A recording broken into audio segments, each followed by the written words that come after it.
Agradecer o Renê pela sua presença, Dani querida, e todos vocês, Thaís, parceira nossa junto aí com o Mélios. Quero agradecer ao Fernando, que está sempre disposto aí, em nome do Movimento Sistêmico, né? Tem sido um parceiro de trabalho e uma pessoa que tem estado ao meu lado desde quando eu tive a ideia da entrada do site, né? Renê e Dani, Daniela Migliari, são pessoas que estão comigo há mais de ano, que eu conheço há mais de ano, mas que estão juntas também desde o início do movimento sistêmico e com trabalhos e com texto, né? Nayara, bom dia, né? Nós vamos ter um tempo para perguntas no final, tá certo? Então, nós vamos conversando de início, depois, aos poucos, quem quiser, levanta a mão, e o Fernando, como está como moderador, né? Ele vai, à medida que as pessoas forem entrando, vai pegar e vai oportunizar que essas perguntas sejam feitas, ou a gente lê através do bate-papo, né? A pessoa vai e coloca aqui no bate-papo a pergunta que gostaria de fazer, e aí, se o Renê e a Dani aceitarem, né, aí a gente vê o que é essa pergunta, senão depois colocamos uns e-mails à disposição, mas em um primeiro momento isso aqui é um bate-papo, uma troca de ideias, né? Renê, você disse que quer começar com a parte histórica, e eu dei mais uma lida na questão da parte histórica, Dani também, e assim, estou encantada. E Renê, pode começar. Ok. Então, agradecer, né, o teu convite, Tati, o Movimento Sistêmico. Fernando, a sua arte foi muito elogiada, né? Sempre é, quando você prepara alguma coisa. Então, agradecer aí também ao Fernando, Dani, e a todos que estão presentes, né? Então, a gente está entrando numa fase, né, da Páscoa, e que em alemão a gente chama de Ostern, e em inglês falamos Easter, né? E isso tudo vai ter um significado daqui a pouco, né? Porque as palavras não são por acaso, as palavras são mágicas. A questão é exatamente a gente saber o poder que elas carregam, né? Mas vamos começar pela Páscoa, né? Que é uma referência cristã, né? Associamos isso muito à ressurreição e ao nascimento, né? A gente fala da paixão de Cristo, né? E após 40 dias, né? Após a quaresma, né? Na qual nós ficamos em jejum, ficamos em orações e passamos por penitências, numa referência também à caminhada de Jesus pelo deserto, né? Onde ele autoimpôs um momento de silêncio, de recolhimento e também de embate interno com os seus demônios, as suas sombras, as suas dúvidas, né, por assim dizer. Temos esses 3 dias que se referem à ressurreição, ao renascimento, à renovação, né? Então, após todo esse período de dor, de sofrimento, de dúvida, algo se reinstaura. Se reinstaura não como antes, mas como novo. E aí a gente fala exatamente também da Trindade. A partir daquele momento, o Filho de Deus, que veio à Terra, sofreu por nós, volta para o Pai, mas volta nas duas formas, né? Tanto como Espírito, mas também como carne, né? Então, Deus começa a ter uma visão aqui, terrena, de sua obra, né? dos homens, né? E a palavra Páscoa, ela se refere a um termo aramaico, né, que é Pascha, né, que se refere também ao festival judaico, que comemora o Êxodo, né, que é exatamente a vinda dos judeus, né, quer dizer, a criação do povo judeu, né, unido em um só, né, na figura aí de Moses, né, de Moisés. E a partir daí, no Velho Testamento, a gente tem a criação desse povo, né, com seus ritos, né, toda a história do Velho Testamento, né? Então, esse êxodo também é o novo, novamente um símbolo de um novo que surge, após um período de escravidão, após um período de tortura, após um período de sofrimento e penitência, e também a travessia por um deserto, a travessia por um mar, a travessia por várias dificuldades até finalmente conseguirem se localizar num determinado ponto, né? A gente também fala da palavra Pessah, né? Que para os judeus representa esse movimento do êxodo, né? Mas para os judeus Pessah é uma coisa, êxodo, né? Páscoa cristã é outra, né? Que se refere mais a esta figura de Jesus Cristo, né? Logicamente, eu tô passando rapidamente, não quero soar desrespeitoso, passar assim rapidamente por uma coisa que é extremamente profunda, sagrada, né? E eu sugiro a vocês que façam também essa leitura, né? Tanto no Velho Testamento, no Novo Testamento, né? E uma coisa que eu estava conversando com a Tatiane se refere à origem desse termo, Ostan, ou Easter, em inglês, para os europeus, né? Para a cultura nórdica, né? Ela se refere à deusa Ostara, Oestre ou Öster, né? A deusa da fertilidade, né? A gente não pode esquecer que agora na Europa a gente está saindo do inverno e está entrando na primavera, né? Nesse período, nos grandes salões, né? E antigamente as pessoas ficavam em seus salões porque o inverno era muito rigoroso. Este era um momento onde lentamente o sol começava a aparecer novamente, a neve começava a derreter e as primeiras tulipas saíam da neve. E outras flores começavam a surgir, né? Na Europa, onde as 4 estações são muito claras, né? Então, primavera, verão, outono, inverno, existem rituais para cada uma dessas estações. Esses rituais marcam a maturação de cada uma delas e marcam também o ciclo, tempo e espaço. Para o povo europeu, o calendário e as estações são muito claras. Esta época agora de Ostern, Easter, é o festejo da alegria, da fertilidade, da renovação. A possibilidade do novo surgir, né? E os vikings, o povo nórdico, nessa época, que os salões estavam bastante vazios, né? A comida tinha sido consumida, não haviam mais muitas frutas, mas haviam ovos, eles tiravam a gema dos ovos e coloriam esses ovos numa forma de ritual para oferecer ovos e, às vezes, maçãs, né? Realmente maçãs existem bastante na Europa, como uma forma de oferenda para essa deusa da fertilidade.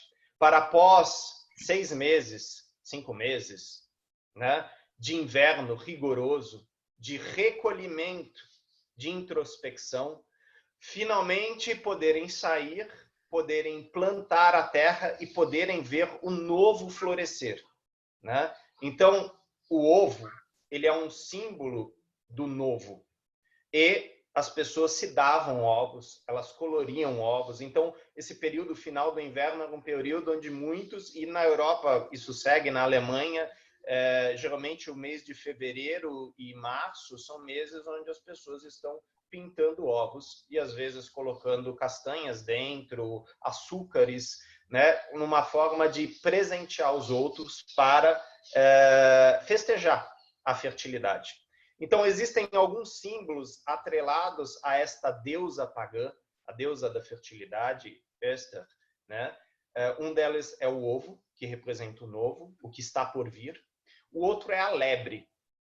A lebre é um animal que também vem à tona na primavera, muito rapidamente. Sai de dentro da terra e, nesse período, o lebre estava muito ocupado fazendo lebrinhas, né? Então ele saía com todos os seus filhotes, né? Então o que havia também para caçar eram lebres, muitas lebres. E a lebre representa também a fertilidade.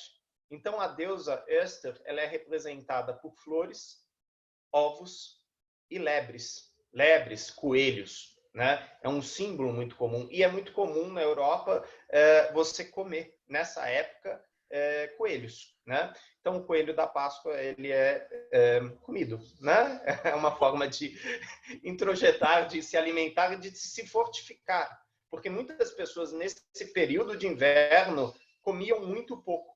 Às vezes elas tinham tido uma colheita ruim, às vezes elas não tinham feito um armazém suficiente, e elas dependiam, às vezes, de pessoas de outros salões para doarem essa comida, ou ficavam sem comer, comiam raízes, né? Então, esse momento de volta, né, da primavera é um momento de muita alegria, né? E não é raro você ver na Europa, tá, 6 graus, às vezes 1 grau, 0 graus, mas tem sol e você vê as pessoas quase nuas andando, tomando sol, se fortificando novamente. É como se o ser humano saísse do armazém empoeirado, né? E o próprio ser humano tivesse meio que com fungos, né? E finalmente entrasse para o sol e falasse: que bom, agora estou renovando, né? Então, essa época ela é bem marcada lá de renovação. É o novo vindo. E antes disso, houve muita penitência,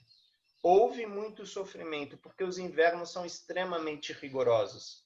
E se a gente pensar nos nossos ancestrais, antepassados, onde não havia internet, não havia forno, não havia micro-ondas, não havia eletricidade, dependendo da quantidade de lenha que você pegou, da quantidade de sementes que você tinha e do que você tinha conseguido caçar, você e sua família sobreviveriam ao rigoroso inverno ou não? E aí existem várias histórias aí, né? Dentro das tradições pagãs, isso é relatado. Os caçadores, eles não paravam nessa época, eles precisavam continuar, porque muitas famílias dependiam da caça para poder sobreviver. Não havia frutas nessa época, não havia sementes, havia apenas um tecido branco cobrindo tudo, né? E algumas árvores, como os pinheiros. Né? E existe uma outra relação, né? Falam que Ostara, né? Öster, ela também é relativa ao termo estrogênio, né? Quer dizer, tem uma raiz comum. Estrogênio é o hormônio feminino, né? Ou seja, deusas femininas, deusas da fertilidade. E nós falamos muito que essa deusa, né? Öster, ela, na verdade, é uma das versões de Frigga. Frigga é a deusa mãe dos nórdicos, né? Então, em alemão, a gente fala Montag, Dienstag, Mittwoch, Donnerstag, Freitag. Montag é o dia da lua, Dienstag é o dia de servir, Mittwoch é o meio da semana, mas Mittwoch também tem a ver com Mitan, tem a ver com Wotan, o deus Odin. Aí vem Donnerstag, que é o deus trovão, é o dia do trovão. Freitag, Freya, Frigga, a deusa mãe dos nórdicos. Então, no calendário alemão, assim como também no calendário inglês, você tem a presença dos deuses nórdicos, né? Frigga é a grande deusa, é aquela que está junto com Wotan, o grande deus. E ela é representada como a mãe terra, ela que dá vida a tudo que existe na Terra, inclusive ao homem. E ela tem 3 representações: a juventude, a maternagem e a anciã. São os 3 arquétipos que depois Carl Gustav Jung vai resgatar na psicologia analítica. E a versão jovem dela é Öster. A versão maternal já entra em Frigga, como a gente conhece, e a anciã, ela tem outros nomes, né? Então, por isso que eu achei fantástico, né? A gente tem 2 mulheres aqui, a Tati e a Dani, né? Então, eu passo para vocês, porque o que eu fiz aqui foi apenas uma leitura histórica aí dessa época. Mas, em cima disso, agora a gente vai bater um papo sobre esse período de renovação, renascimento, né? A gente pode usar o termo ressurreição, mas eu acho muito bonito o termo renascimento. Pós-inverno, pós recolhimento, eu renasço para o novo. E eu não vou ser igual eu era ano passado, porque eu não sou mais o mesmo. E a gente está vivendo exatamente essa época hoje. E vivendo de uma forma bastante aflorada, né, Renê? Porque vivemos uma passagem, uma PSA, né, Dani, com muita intensidade e que nos foi trazida pela vida, né? Então, nós estamos num movimento de passagem, dentro de um movimento de Páscoa, que tem um período de duração talvez um pouco diferente, né? Que vai um pouco mais além devido à situação que nós vivenciamos. Eu vou tomar a liberdade de falar por último, por uma questão de hierarquia. Dani, querida, eu vou passar a palavra para ti agora e depois, no final, eu dou continuidade. Antes de passar a palavra para a Dani, eu gostaria de desejar boas-vindas a todos vocês que estão participando conosco. Tem fundo de constelação familiar nisso, de ensinamentos? Claro, sempre vai ter. Mas, como o Renê disse no início, como todo bom facilitador ou constelador, precisa conhecer, né, como disse o professor dele, Peter Spelter, de história, né? Então nós estamos falando um pouquinho, falando um pouco sobre história. E assim nós estamos dando início a outras possibilidades de live para que possamos trocar conhecimento, né? Dani, minha querida, bem-vinda. Vou passar a palavra agora para ti. Muito obrigada pelo convite, Tati, Movimento Sistêmico. Bom dia a todos. Tá? Eu estou ouvindo um fundinho aí, não sei se está todo mundo com o microfone silenciado. Gente, eu vou pedir para vocês silenciarem os microfones de vocês. Quem não tiver, obrigada. Isso. Bom, gente, é maravilhoso, Renê, que você tenha começado dessa forma, porque a gente está sempre trabalhando, né, com as parábolas, com as imagens. A Semana da Páscoa é uma semana em que a gente está profundamente mergulhado em imagens. E o que é constelação familiar, se não a formação de novas imagens? A gente passar de um estado antigo para um estado novo, né? Então isso aí está perpassando por toda a história, né, do estudo profundo da psique, que a gente vai para a mãe, para o pai, para o mundo, né? Nós mulheres ainda retornamos para a mãe para tomar a sexualidade em outros níveis, para então ir para o mundo, enfim. Então todos nós vivemos em diversas espirais da nossa vida o retorno em velhos lugares, porém sempre numa oitava maior, numa oitava nova, num momento novo, né? E eu penso o seguinte, todo ano quando tem a Semana Santa, eu gosto muito de mergulhar na representação desses 7 dias que o Renê também mostrou, porque cada um dos 7 dias ele é representado por um planeta, por uma força diferente, por um elemento e por um esforço de alma que está em movimento, que é o que a gente faz primordialmente na vida e nas constelações, né? Então, começando pelo Domingo de Ramos, até culminar no Domingo de Páscoa, nós estamos fazendo essa passagem. E se a gente trouxer isso ainda para o período da Quaresma, começando lá no Carnaval, e a gente pensar em 2020, atravessando isso, a Quaresma numa quarentena, que compulsoriamente nos convidou para esse mergulho profundo nos nossos lares e nas nossas condições de vida tal qual elas se apresentam aqui agora. Então, eu gosto de falar, já que você trouxe o assunto das deusas, Renê, e o assunto da fertilidade, nós, mulheres, sabemos o que é uma TPM, né? A tensão pré-menstrual. O que é ela? É uma lupa, é uma lupa. É como se a gente colocasse uma lupa naquele momento onde todas as nossas vulnerabilidades, no melhor sentido dessa palavra, tá, gente? Que é onde a gente pode ser acessado, onde tem aquela rachadura que vai nos alcançar e entrar a luz naquele fundo que precisa ser iluminado. Então, a TPM é uma lupa. Quando a gente está na TPM, a gente sente tudo 30 vezes mais forte, a gente chora, a gente se emociona. Então, o que eu sinto é que essa quarentena está sendo uma TPM planetária em Gaia, entendeu? Eu não sei de onde veio isso, mas me ocorreu isso agora, que é um momento em que todos nós estamos tendo que mergulhar e olhar com essa super lupa como humanidade para aquilo que nós temos como oportunidade de fazer as nossas travessias. E o que é a travessia, senão um amadurecimento, uma oportunidade da gente ir daqui para cá. Porque existe o momento de maternar, existe o momento de acolher, que eu escrevi um livro chamado Abraço à Sombra, que é eu poder abraçar essas suscetibilidades ao invés de eu negar, de eu lutar contra ela, ou eu entorpecê-la, ou fingir que ela não está ali e varrer para debaixo do pano. Mas existe uma hora também em que a gente precisa fazer essa travessia para o novo. Existe uma hora em que a gente precisa abraçar, não só abraçar essa luz, abraçar esse novo e ver a que eu vim, né? Conversando com o Tônio, que é um amigo querido da nossa formação também, ele falou assim, pois é, tem um momento, durante aqueles 9 meses de gestação, em que precisa nascer, né?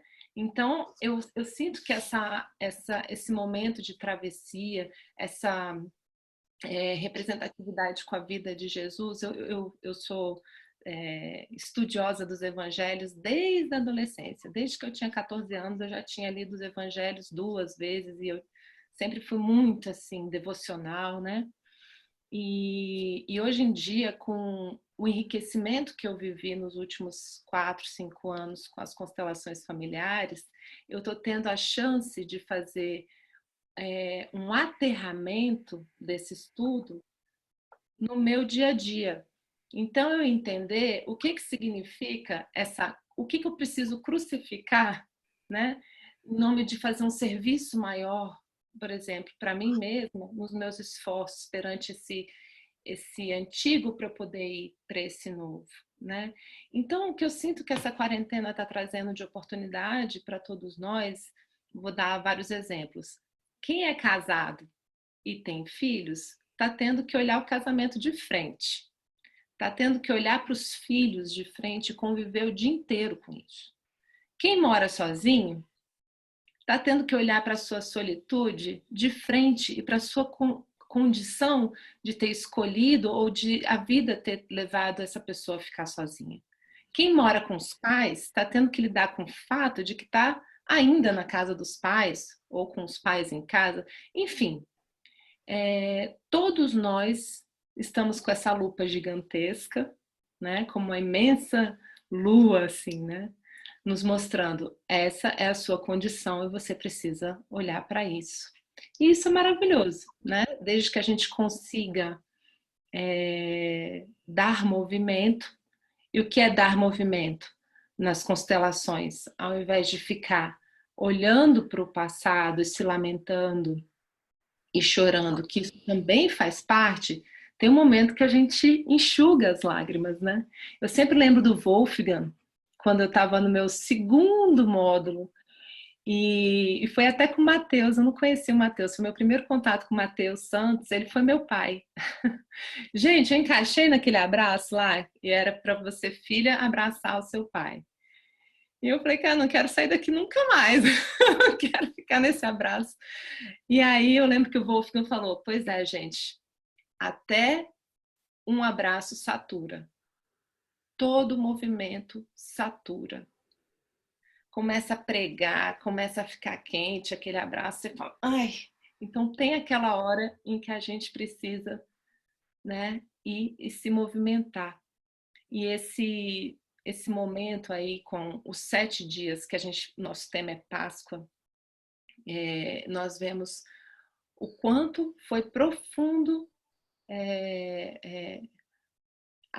o esforço, né, de Jesus Cristo para poder atravessar esses 7 dias. Eu tenho feito um estudo da antroposofia também, que traz esses ensinamentos da vida de Jesus para a vida aqui na Terra, aqui e agora, dentro de casa, né?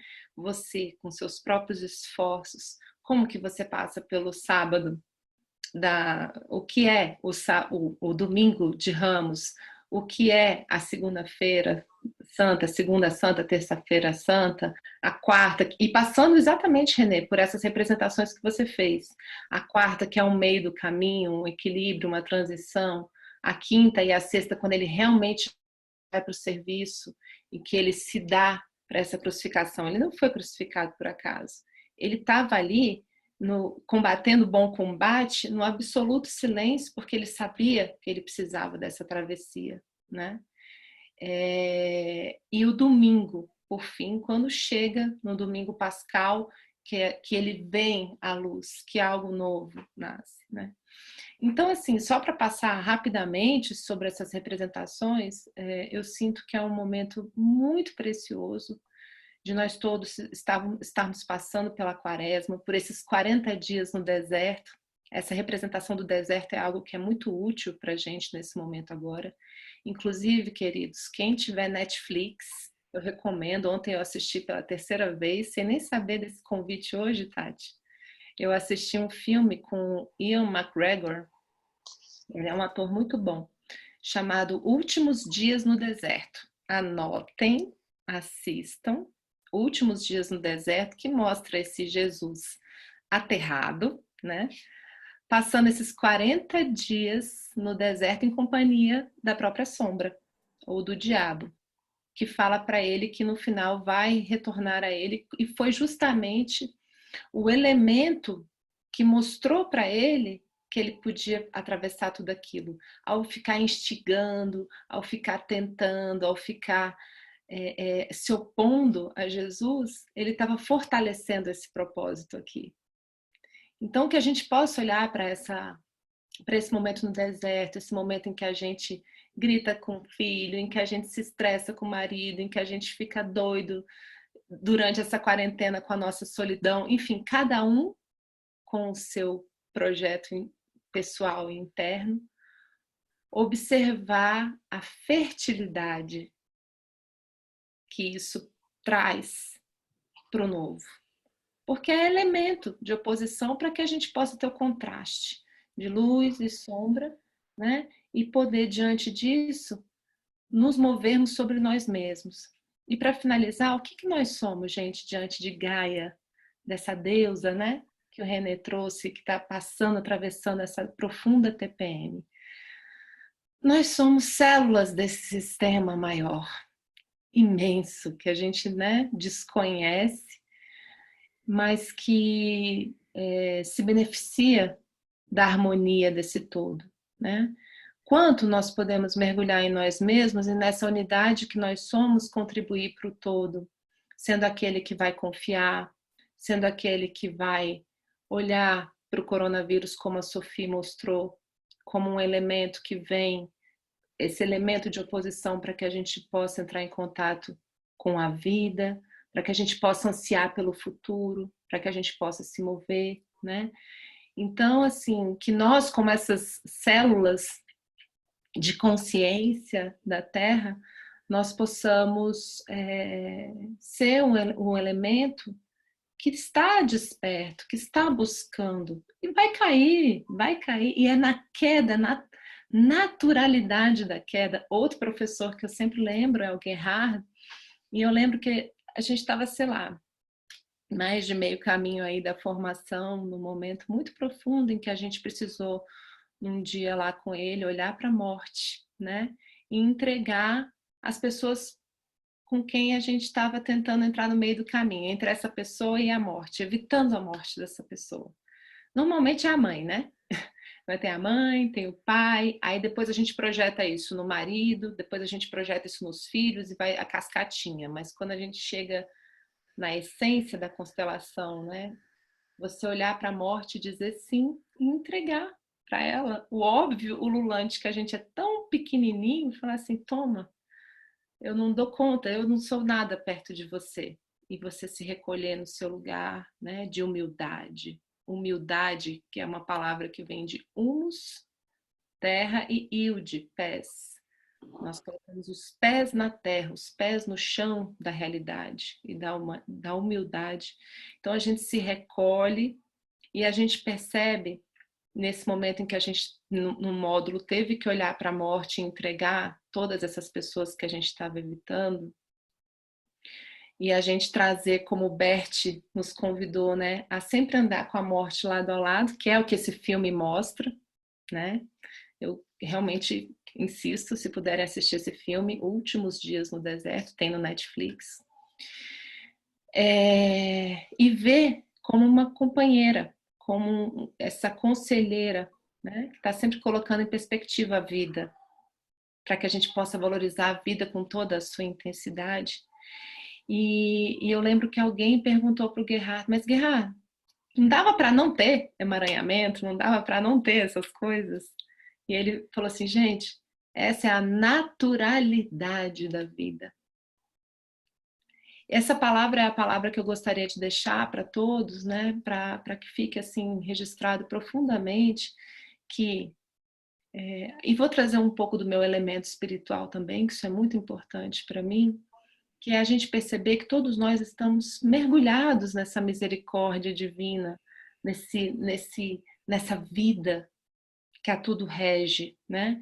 E quanto antes a gente confiar e a gente se submeter, no melhor da palavra, é uma submissão escolhida, refletida, consentida, desejada ardentemente de eu, no meu lugar, consentir perante a naturalidade da vida, entendendo que são processos, que são espirais naturais que a gente vai passar N vezes, né? E quisera Deus que nós todos estivéssemos encarnados nesse momento incrível da humanidade, que está passando por isso pela primeira vez coletivamente, porque já houve pestes na história da humanidade e que chegaram a ter números muito mais expressivos de desencarnes, de morte, né? Mas desse jeito que está em todos os países do planeta, né? Algo coletivo, e nós estamos aqui vivendo e presenciando isso, é uma oportunidade muito rica, muito única, que a gente possa ir além da reclamação e do medo e a gente possa ver a riqueza disso e consentir, sentir em conjunto, confiar, fiar em conjunto com essa força, né? com a vida, que eu acho que era o que a Sophie estava representando naquela constelação em última instância, a vida.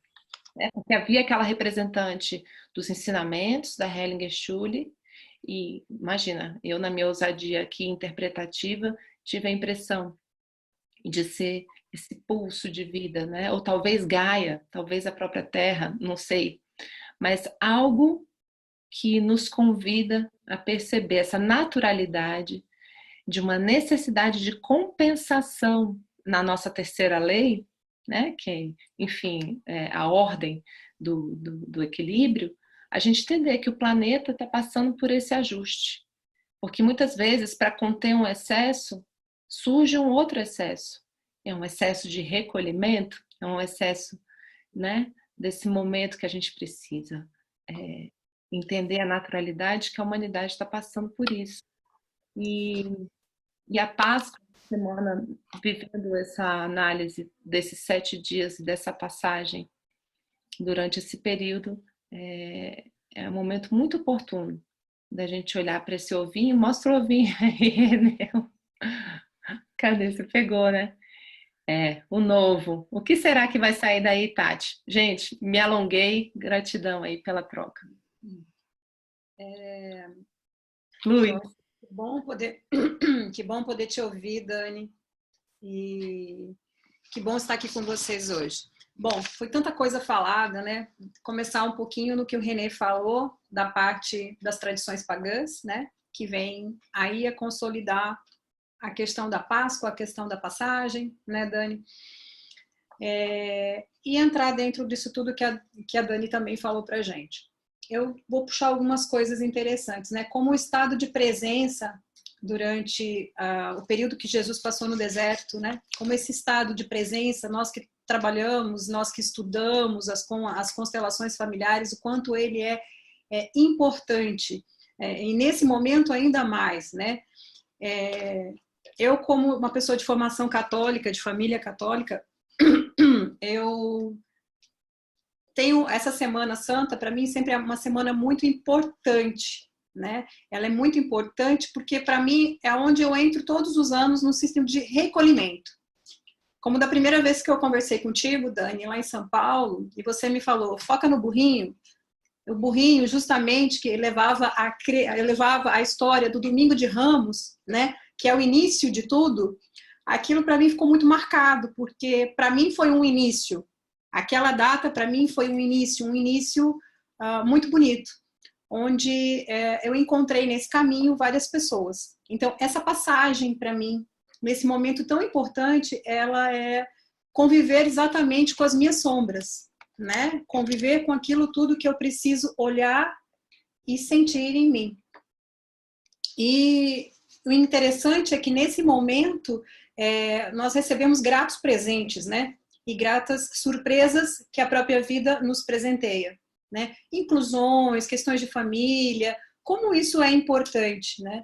E aí eu volto à primeira vinda do René, através do movimento sistêmico e com a Amélios, aqui em Cuiabá, onde nós olhamos o genograma, Dani, né? Quando a gente fala em Páscoa, quando a gente fala em olhar para nós, em olhar para as nossas famílias, em olhar para os nossos sistemas, né? E eu lembro da montagem. Eu tive a oportunidade, olha que oportunidade maravilhosa, de quem montou o genograma meu comigo foi o René. Né, René? E quanto isso surte de efeito quando eu passo a olhar para mim, quando eu passo a olhar para as minhas sombras, quando eu passo a olhar para tudo aquilo que me acompanha num estado de presença. Né? Então, essa passagem, né, ela é simbolizada por algumas religiões, né, como período exatamente que começa no início da quaresma e que vem a intensificar nesses 7 dias com tanto significado, né? Do domingo de Ramos, da segunda, da terça, da quarta, da quinta, né? Da quinta-feira, quando é a missa do lava-pés para o católico, né? Na sexta-feira santa, em que nós nos recolhemos e existe a morte de Jesus. Aí eu vou chamar um pouco mais, e agora eu vou puxar para dentro da constelação familiar, assim, de uma forma mais intensa. E quando eu combinei com o René de fazer a live, eu peguei, até vou de licença para vocês, eu peguei para olhar esse livrinho aqui, ó. Não sei se está certinho. As Igrejas e Seu Deus, de Bert Hellinger. Né? E aí, eu confesso que eu tinha o livro, mas tinha folheado ele, mas não tinha ainda parado para ler. E eu acho que tudo tem um tempo certo na vida e as coisas chegam num momento muito oportuno e muito certo na vida da gente. E o primeiro capítulo dele é Jesus. Olha só, Dani. Né? É Jesus. Sexta-feira Santa, ressuscitados dos mortos, que ressurreição, as vidas anteriores e posteriores, a fé na ressurreição corporal e a conversão. Né? Então, aí é de 11 ao 17, são algumas páginas, são 8 páginas, né? E com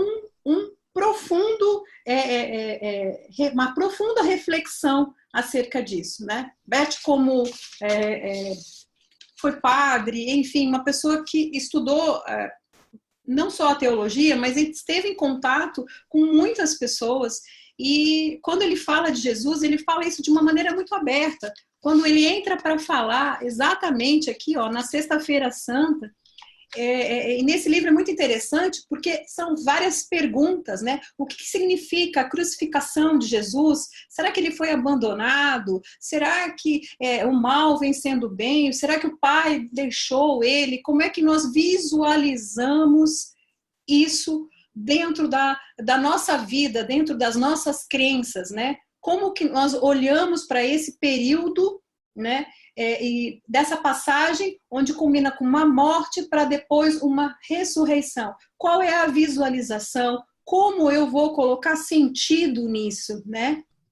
E nesse momento agora, né, que nós vivenciamos, onde nós temos aí uma quaresma dentro de uma quarentena, né? E uma quarentena, quando você vai procurar a etimologia da palavra, vem de uma palavra italiana que era atribuída aos mercados, né? Quando os navios chegavam em Veneza, e aí havia alguma suspeita de alguma doença ou de algum problema, e esses navios ficavam ali parados, aguardando um período de 40 dias para que eles pudessem adentrar na cidade de Veneza. Então, é um período justamente onde nós estamos num período de quarentena, de preparação, né, num período de quaresma, de preparação dentro de uma quarentena que é onde nos força a uma nova postura, a uma nova visão, né?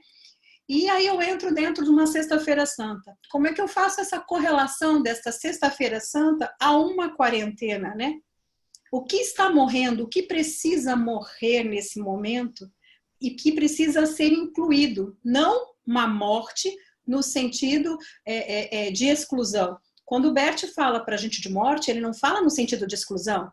Ele fala que vida e tudo dentro da constelação familiar é um caminho, ou para a vida ou para a morte. Né? E cada um escolhe para si e tem as posturas para si que encaminham ou para a vida ou para a morte. E está tudo bem, está tudo incluído, está tudo abraçado. Natural. Né? Natural, existe, é muito natural. Isso é um caminho que cada um tem a liberdade de escolher. Né?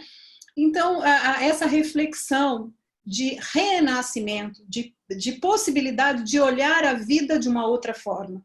Então, eu vejo dessa vez muito mais intenso para mim, né, esse período de recolhimento. Né?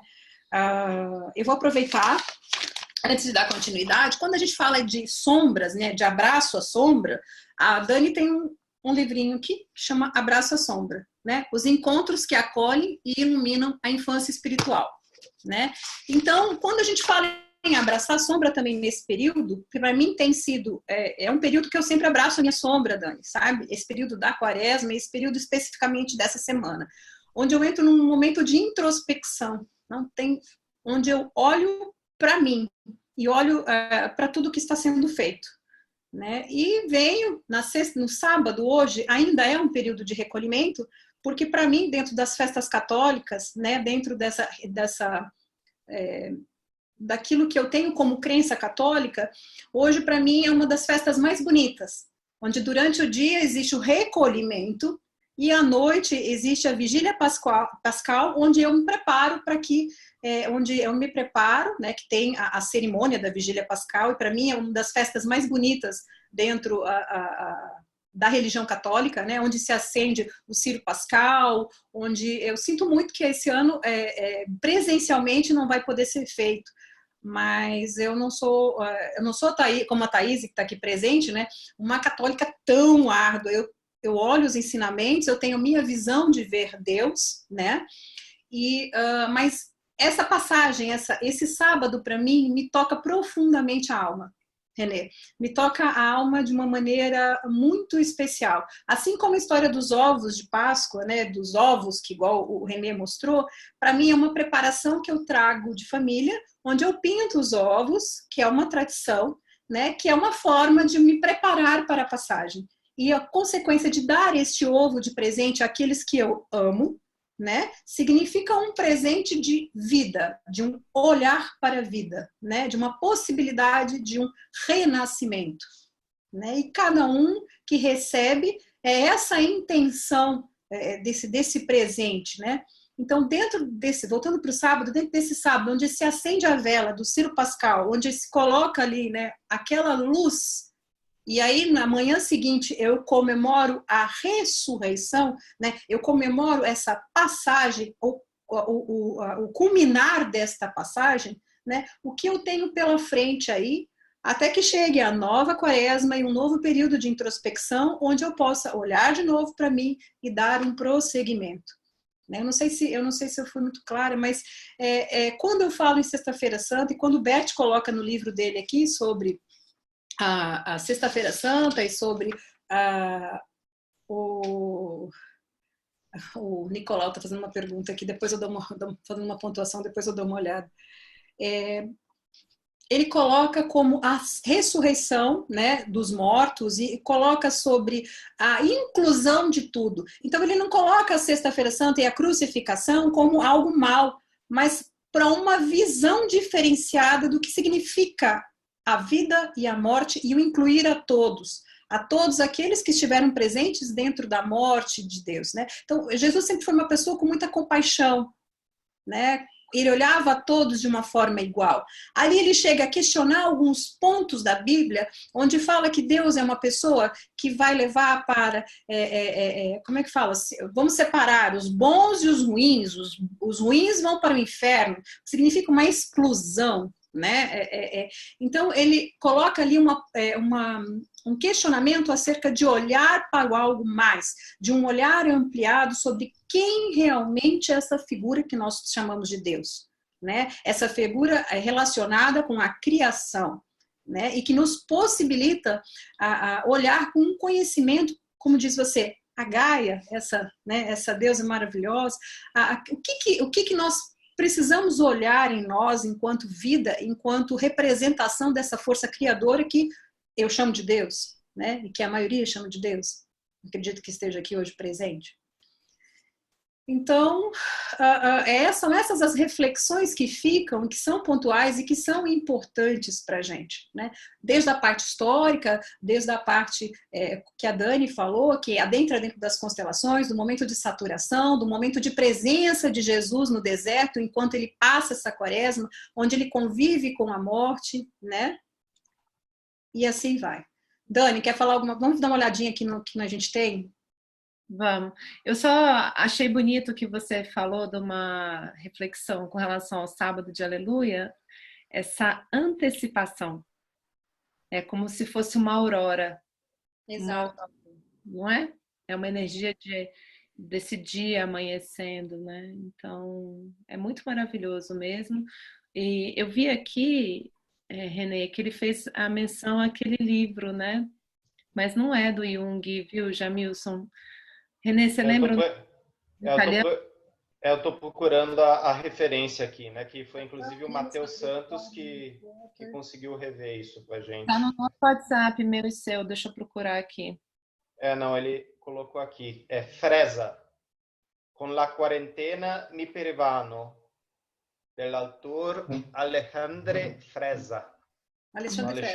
Alexandre Fresa.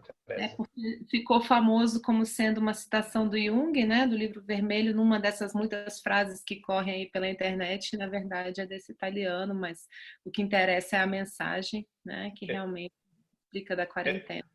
Eu vou colocar aqui na lateral do texto a referência da poesia original de Alejandro Fresa, né?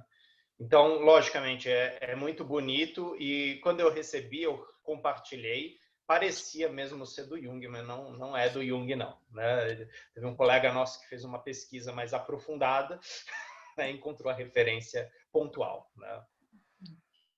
Uma coisa bastante... prática. Pode falar, Dani. Eu vou abrir para perguntas agora, sabe? Eu acho bem prático. Eu acho uma coisa bastante pontual e que a gente deu uma olhada nesse período, que é justamente um período de reflexão, né? Eu estava ontem olhando um pouco pela internet e algumas coisas que têm acontecido, que sempre aconteceram, mas que agora estão muito mais evidenciadas,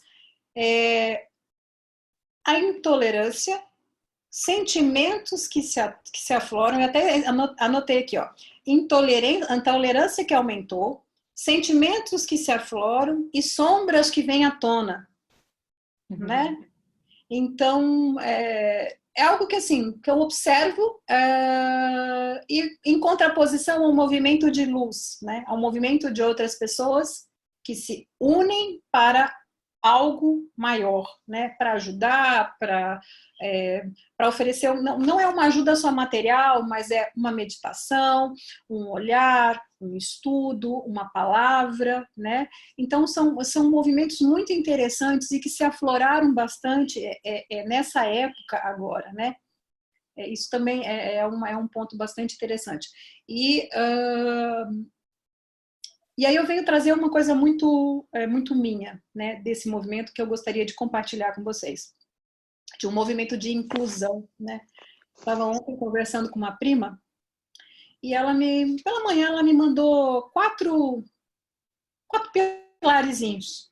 E os pilarezinhos eram assim: ela colocou humildade, gratidão,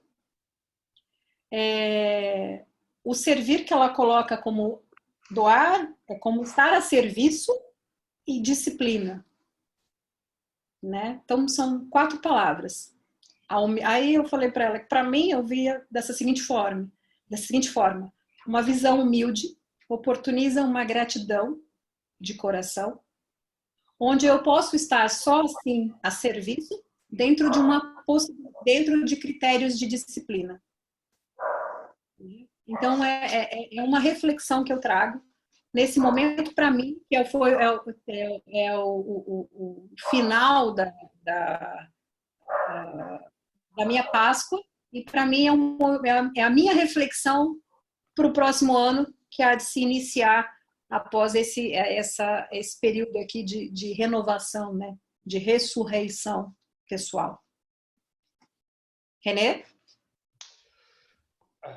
Existe uma leitura que vem da neurociência, né? É uma leitura bem pontual para esse momento de quarentena, de pandemia, né? Que é, logicamente, muitas pessoas vão, por uma questão de medo, por uma questão de sobrevivência, vão engatilhar mecanismos de luta-fuga, né? Mecanismos bastante primitivos de reação. Ou seja, vão ter pessoas que vão, e isso foi falado, né? Vão parar, aterrar, observar e deixar nascer, e vão ter pessoas que vão reagir a isso imediatamente. E a gente também não pode deixar de fazer essa leitura, né? Já que estamos falando da Quaresma, todo o período de crucificação, por muitas vezes, Cristo esteve sozinho. E o que vimos foi uma reação bastante agressiva, até exacerbada, das pessoas em relação a ele. Como se ele representasse, naquele momento, um bode expiatório, né? Tudo de mal, tudo de ruim estava sendo colocado nele. E aquilo foi tão forte, que num determinado momento, ele, como humano, teme a morte, né? E também olha para os céus e pergunta: Pai, me abandonastes? Né? Que é uma característica do humano, né? Vulnerável, fragilizado, né? E, logicamente, nesses momentos a gente precisa, às vezes, do outro. E aí entra o outro lado, o outro solidário, o outro altruísta, o outro que fala, eu estou aqui, né? E talvez juntos a gente possa seguir. Então, sim, tem esse movimento que você falou, Tati, né? De uma intolerância, de uma agressividade, raiva, né? E isso também são fases do luto, negação, né? Recentemente eu fiz uma colocação no Facebook, foi uma colocação, na verdade, reflexiva em relação a uma palhaçada política aí, e virou um palco de polarização lá, e não era isso, né? Era para ser uma reflexão, e aí já começou a puxar pela polarização. E a gente sabe que na polarização é aquela coisa, esse não está errado e esse não está errado, mas esse é o único resultado que você vai ter. Eles vão bater. E você precisa se retirar desta cena e observar, se recolher dessa cena, né? Existe uma questão, ontem o Tadashi Kadomoto, ele estava falando numa live dele sobre os vários movimentos de solidariedade que se estão tendo, né? De pessoas que estão distribuindo cestas básicas, e ele falou de uma história lá em Campinas, que eu não sabia, do varal solidário, né? De uma senhora que começou a colocar sacolas com alimentos não perecíveis para que aqueles que não tivessem alimento pudessem ir lá buscar, né? Moradores de rua, mendigos, né? Ou seja, nós temos movimentos também nesse sentido, mas, novamente, né? Existem forças, né? E assim como existe o luto, você tem a negação, você tem a raiva, você tem a tristeza, barganha para chegar numa aceitação, você tem lados que vão contra, vão ter lados que vão falar, não, tá tudo bem, não tá tudo bem, e vai fazer isso, né? Novamente, um momento de aterrar e se recolher, né? Você chegou a fazer até uma reflexão, Tati, que me tocou muito, da questão, você fez isso lá no movimento sistêmico, né? Que nesse momento de introspecção e recolhimento, você via que, na verdade, tinham pessoas extremamente agitadas, né? Fazendo um monte de coisas. E eu me vi nisso, porque, assim, eu não descansei desde que começou a quarentena. É aquela coisa, né? De, tipo, parar, ler um livro, né? Descansar, ver um filme na Netflix, não. É live, é videoconferência, tal. Eu li aquilo lá e falei, realmente, eu não parei. Eu não fiz esse movimento de recolhimento, né? E ele é necessário no nosso dia a dia, porque caso contrário, a gente entra nesse looping, né? De eu tenho que dar conta, e às vezes esse tem que dar conta é uma negação da realidade. Porque quando eu me movimento, eu não enxergo o que está acontecendo lá. E, logicamente, eu também não extraio disso um aprendizado, né, que foi um pouco o que você colocou, né, do recolhimento necessário para o que eu posso aprender dessa pandemia, dessa quarentena ou desta quaresma, que é um jejum, meditação, oração, penitência, né? Então, mais ou menos isso. Dani, você quer... Gente, vocês têm alguma pergunta? Alguém gostaria de fazer uma colocação? Eu posso trazer vocês aqui, eu promovo vocês aqui para falarem.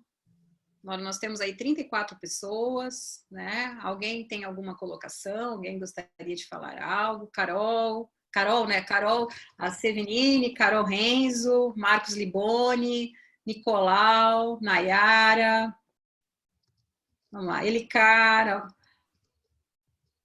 Larissa Galzerano. Será que a gente pode ter um pouquinho você aqui também, Lari? Lari, tá por aí? Quem mais? Aline. Tônio de Luna, não conheço. Eu tô achando uma... o Tônio de Luna eu também não conheço. Eu não sei nem o que está fazendo aqui. É um desconhecido. Lari, fala um pouquinho pra gente, Lari. Vem aqui, abre um pouco seu vídeo aí. Tô aqui, sim, mas... Já tô entrando na aula do box. Tudo bem. Tônio, para falar alguma coisa? Maria, vamos ver. Aline, entrei agora, mas já estou entrosada. Gente, alguém gostaria de falar mais alguma coisinha? Ariadne, Gabriela. Deixa eu dar uma palavrinha, uma coisa, Tati, enquanto o pessoal se encoraja, sobre uma coisa que, nessa naturalidade, Renê, essa inquietação, esse looping, ele faz parte dessa naturalidade, e o que ele gera?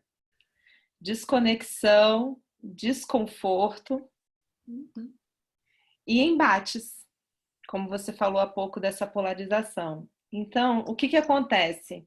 Ele vai formando o substrato dessa sombra, digamos assim, que vai trazer à tona o material para a gente poder, no incômodo, sair dessa zona de conforto, né? Então, desse desconforto, que às vezes essa aceleração promove, a gente mesmo começa a ter a necessidade de equilibrar de novo. Ele causa esse desequilíbrio e aí a gente vai trazendo. Então, assim, o que eu realmente tenho buscado trazer para a minha vida é o entendimento de que esses opostos, eles existem justamente para se autocompensar e desse desconforto, nessa naturalidade, eu buscar esse momento de descanso, de aquietar minha mente. Eu, na quinta-feira, eu sou empresária, tenho muitos clientes e, como todos vocês aqui, eu vi a Thaís fazendo assim, nossa, eu não consegui descansar também, né, Thaís? Porque, poxa vida, né? No meu caso, eu sou casada, tenho 3 filhos que estão com telescola, eu tenho a minha empresa com 30 clientes querendo, né, porque todo mundo ficou piradaço na primeira semana, querendo mostrar serviço, querendo fazer a coisa acontecer e dando aquele, né, enfim, aquele gás para não alterar o modo de ser anterior. É ou não é? E aí ficou todo mundo piradaço. Aí depois, já na segunda semana, todo mundo foi parando, foi respirando. Peraí, gente, deixa eu me localizar. Então, assim, a gente naturalmente vai passar por esses estágios, esse sobe e desce, em vários outros momentos, porque diante desses 5 estágios, Renê, que são da Elizabeth Kubler-Ross, que ela fala, o primeiro é a negação, o segundo é a raiva, o terceiro é a barganha, depois vem a depressão e, por fim, a aceitação.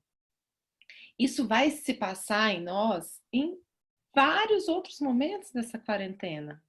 Mesmo quando a quarentena terminar, a gente vai passar por esses 5 estágios do luto da quarentena, né? Então a gente vai estar assim, nossa, mas peraí, agora eu tenho que voltar para a rua, eu tô seguro, eu não tô. Nossa, mas aquilo que eu estava vivendo estava tão bom, como é que vai ser agora?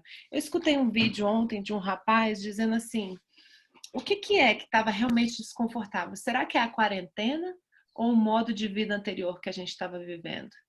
Tão acelerado, tão voltado para o externo, né? Tão desligado desse olhar para dentro, né?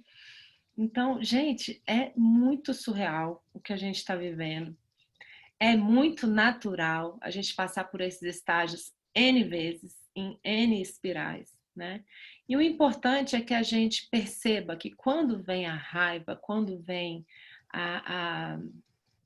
como você falou, Tati, a intolerância, a agressividade, enfim, a polarização, a gente entender que isso tudo é adubo, é substrato para a gente poder entrar, mergulhar e olhar. O que importa é estar sempre atento ao próximo passo, é estar em movimento, é vendo o que aquela pressão, o que aquele desconforto está me convidando para eu fazer essa travessia, essa passagem que é tão bem representada, né? No Pessá, dos judeus atravessando o deserto, de Jesus atravessando também esse lugar, né? De mostrar que tipo de reino que ele queria nesse mundo.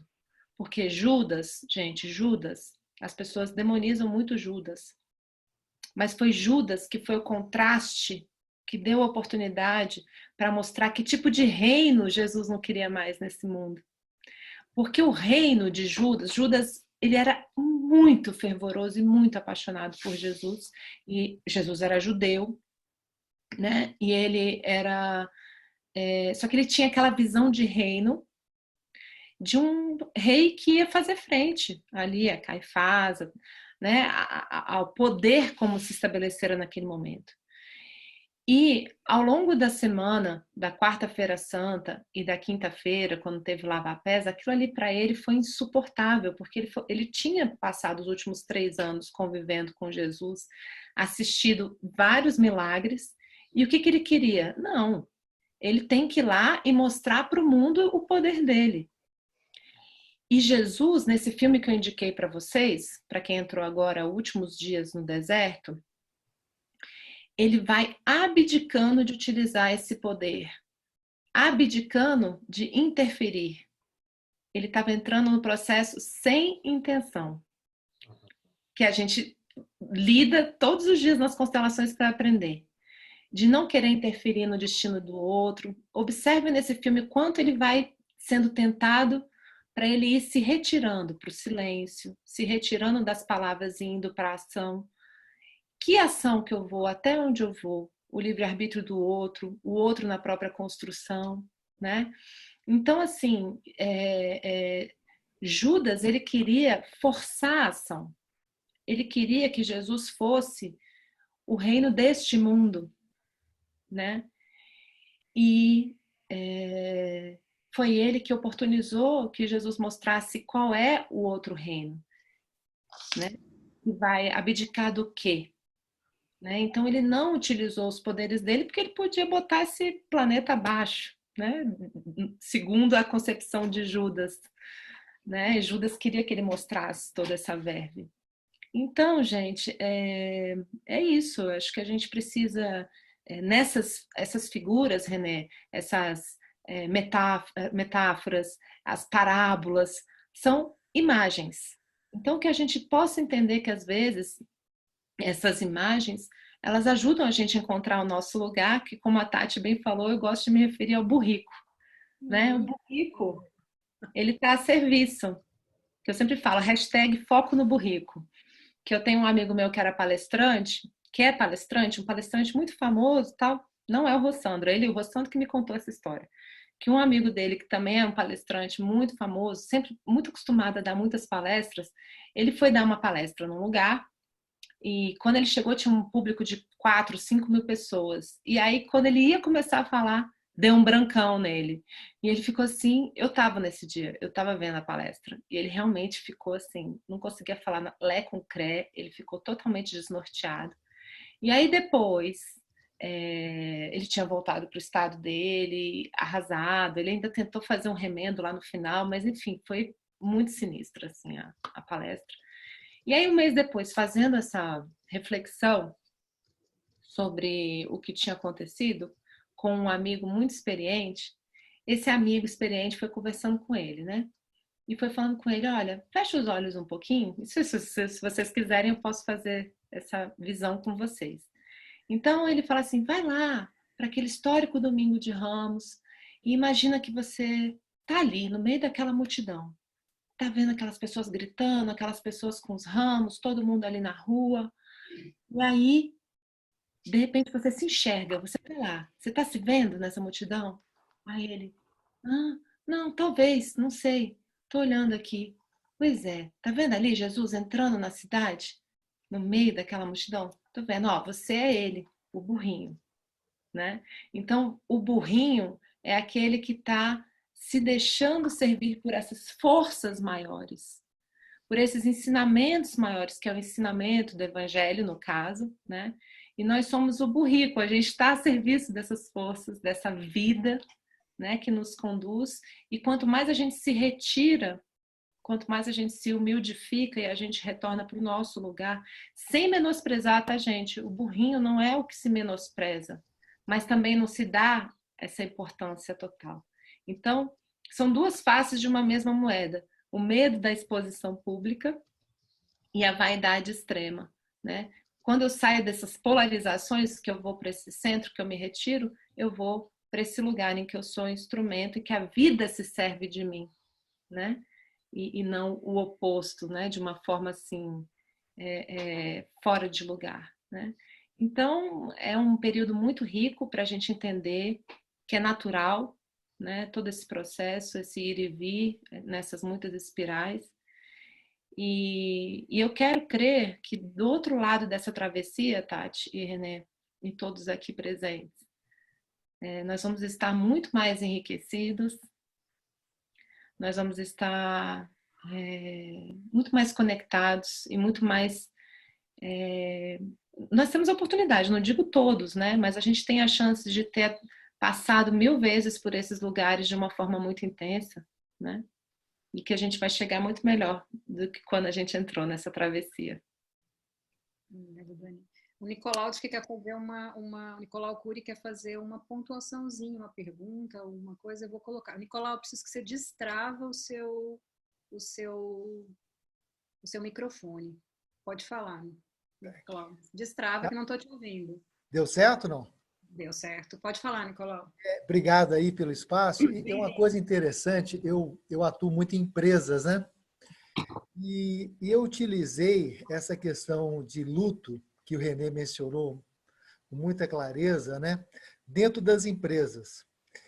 Porque o luto aconteceu dentro das empresas também. Quando você deixa um projeto que você elaborou e ia executar, você teve que voltá-lo para a gaveta. Aquela promoção que aquela pessoa estaria recebendo nesses dias aí vindouros, né? Também foi para a gaveta. Então, o que eu comentava nas empresas é o seguinte, que o luto também passou dentro das empresas. E não foi de perda de pessoas, né? Foi muitas vezes a perda de um sonho, a perda de uma expectativa, né, de um novo produto que estaria sendo lançado.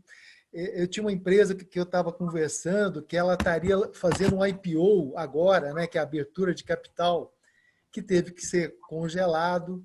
Enfim, esse luto, ele, além da gente estar vivendo isso na quarentena, né, ele deixou muitas empresas também órfãs, né? Muitas empresas sentiram isso, né?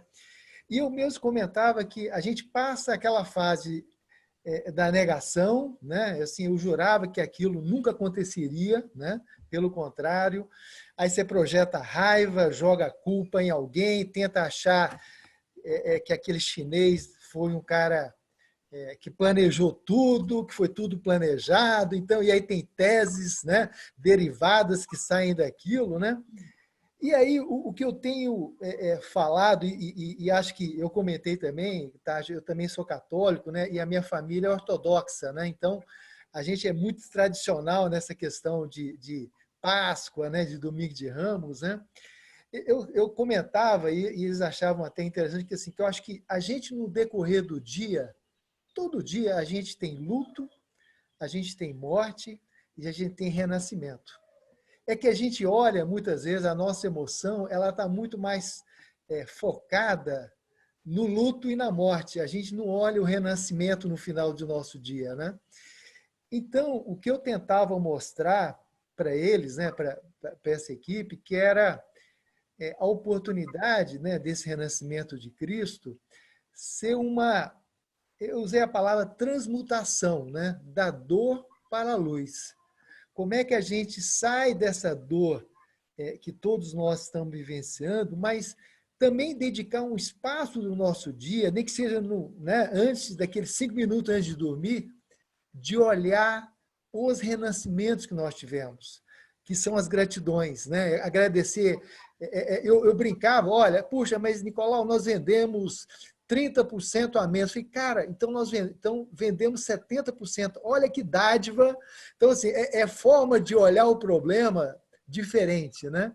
Então, eu só queria compartilhar isso com vocês, assim, que para mim foi muito enriquecedor. Pô, parabéns aí por vocês terem dado um show nesse sábado aí para a gente de aleluia. Obrigado. Obrigada, Nicolau. O Nicolau trabalha com consultoria de empresas. Foi meu colega no curso de negócios da Hellinger. Tive a grata surpresa. E também é uma pessoa que vem colaborando com o movimento sistêmico, escreve bastante artigos, é bastante atuante nessa área empresarial, né? Obrigada, Nicolau, pelo compartilhamento. Renê, Dani, vocês gostariam de falar alguma coisa? Eu vou fazer um pequeno comentário no seguinte sentido, do quanto é importante a história do luto no final de cada dia, né? Ainda falando sobre a Páscoa e sobre as datas da Páscoa, né? Ela é feita como, né? Como é que se coloca essas datas da Páscoa, né? E aí eu vou pegar direitinho aqui, porque é bastante interessante. Veja só. O primeiro, sempre ao domingo, após a primeira lua cheia do equinócio de primavera no hemisfério norte e do outono no hemisfério sul. E nós tivemos uma semana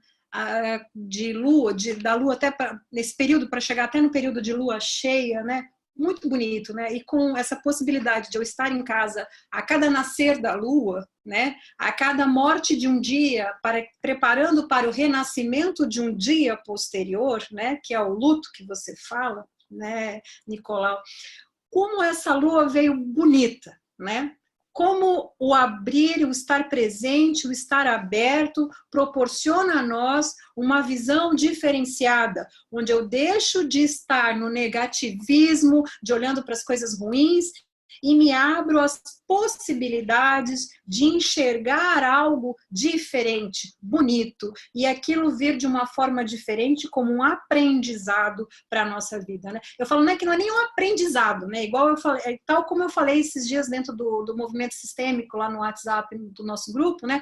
É um aprender, de trazer para a vida da gente, de somar a vida da gente algo novo. né? Então, por que aquelas pessoas estão ao meu entorno? Por que aquela situação veio para mim? Por que ela se apresentou, né? E como a gente trabalha isso dentro das constelações familiares? O que eu aprendo com isso? O que tem de bonito nisso? O que tem de aprendizado nessa situação? Renê, Dani, querem fazer alguma colocação? Fica à vontade. Eu queria pegar um pouco o que a Karen Marques trouxe, né, da ressignificação. A gente está falando bastante desse termo, ressignificação, reenquadramento, né, reframing, né? E a Dani, ela usa muito o termo, né, das travessias, né? Alguém escreveu aqui o attraversiamo, né, do italiano. E dentro da psicanálise, principalmente a de orientação lacaniana, a gente fala que um dos momentos, logicamente uma análise ela não tem fim, né? Porque o ser humano ele só tem um fim, que é quando ele morre, né? Então ele tem fases, né? E essas fases vão seguindo. Mas existe um momento de maturação dentro da análise. E uma dessas fases a gente chama de travessia do fantasma, né? É quando a gente atravessa a si mesmo e as cascas daquilo que a gente tinha controle, a gente deixa cair. E a gente dá origem ao novo eu. Diferente do self de Jung, né? Porque esse movimento de travessia do fantasma ele é um movimento muito consciente, né? É um movimento não meditativo, é um movimento analítico, né? Onde você vai percebendo exatamente essas cascas que você foi deixando no caminho, que Cazuza canta tão bem naquela música Poema, né? Um dia a gente vê que está perdendo alguma coisa, morna e ingênua, que vai ficando no caminho, né? Então, e aí eu faço novamente um paralelo com o que a Tati falou, que a Dani falou, né? A Dani falou muito da luz, né? Falou muito desse renascer para a luz, né?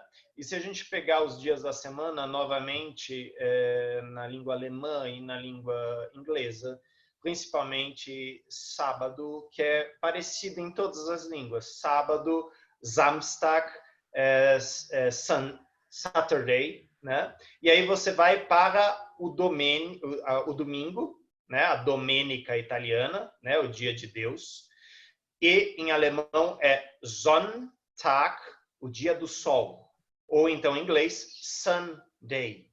Ou seja, o dia de Deus é o dia da luz. E é nesse dia que ele se retira e o homem começa a segunda, né? Começa Montag, o dia da lua, que também é um dia de luz, Monday.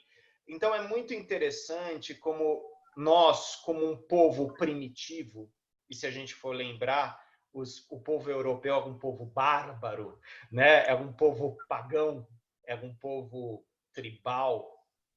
A lógica que existe na leitura da natureza, porque o calendário ele foi feito observando a natureza. As estações do ano foram feitas observando a natureza.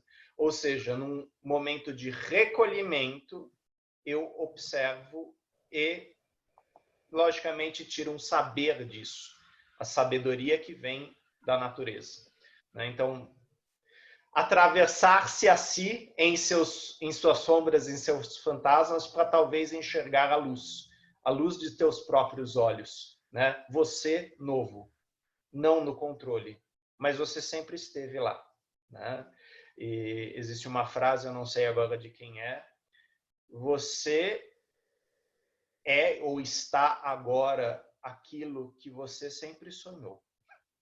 Então, de certa forma, nós estamos também sempre nos projetando e ressignificando. A questão é que contato eu tenho também com esse interno, com esse sábio interno, com esses arquétipos sábios internos em mim mesmo.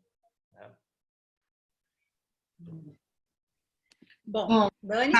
Eu quero agradecer e a oportunidade da reflexão, foi realmente maravilhoso.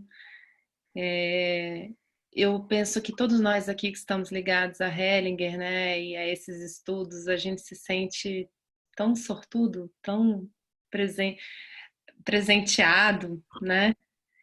Tão cheios de presentes na nossa vida, né? O René foi um presente que esse ano chegou para mim também. Tati também já tinha chegado há mais tempo. E agradecer muito. E em retorno, eu quero ler para vocês um poeminha bem pequenininho que eu escrevi, que está no meu livro, que chama, René, A Caminho da Luz, a caminho dessa luz, desse novo sol, porque o sol do Domingo de Ramos era um sol velho, né? E esse sol novo que vai abrir para a gente amanhã, e a Tati conectada com o sábado de Aleluia, um sábado que é a aurora desse sol, antecipando o sol que vem amanhã. Então eu vou finalizar com esse poeminha bem, bem pequenininho. A caminho da luz, nem vítima, nem algoz, nem prêmio, nem punição, nem erro, nem acerto, nem apego, nem aversão. Sou jornada, caminhada, gratidão a todo tempo, sou amor em movimento. Olha, René, eu acho que com essa eu vou agradecer, porque me tocou a alma.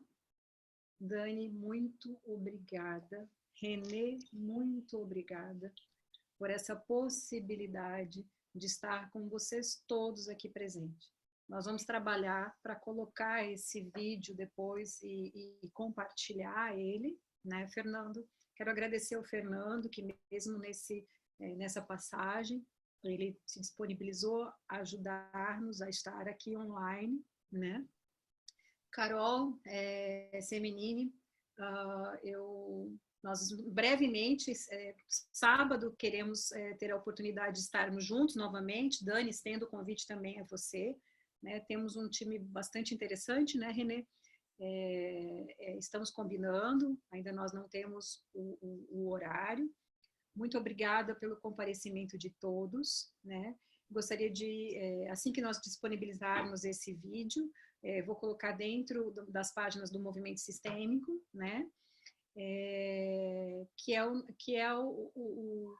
grande mote, né, do movimento sistêmico, é justamente oportunizar e levar a debates como esse, artigos e vídeos e áudios para as pessoas, para que a gente possa compartilhar um pouco mais de quantos temas especiais que não são trazidos pelos ensinamentos de Bert Hellinger e das constelações familiares, né? Então, meu muito obrigada. René, vou deixar você para as últimas considerações. Gratidão, né? Fica a gratidão pelo momento de estarmos todos juntos aqui, essa comunhão, né? E a importância dessa conexão, né? E eu coloquei aqui na lateral, eu espero que todos vocês e suas famílias tenham uma Páscoa abençoada. Uma boa e abençoada Páscoa a todos. Muito obrigada mais uma vez. René, meu amigo, Dani, minha amiga querida, vocês são um presente para minha alma e para minha vida. Muito obrigada pelo compartilhamento, pelo carinho. Um beijo, um abraço a todos. Um abraço bem forte, carinhoso a todos vocês. Uma boa e santa Páscoa. Obrigada.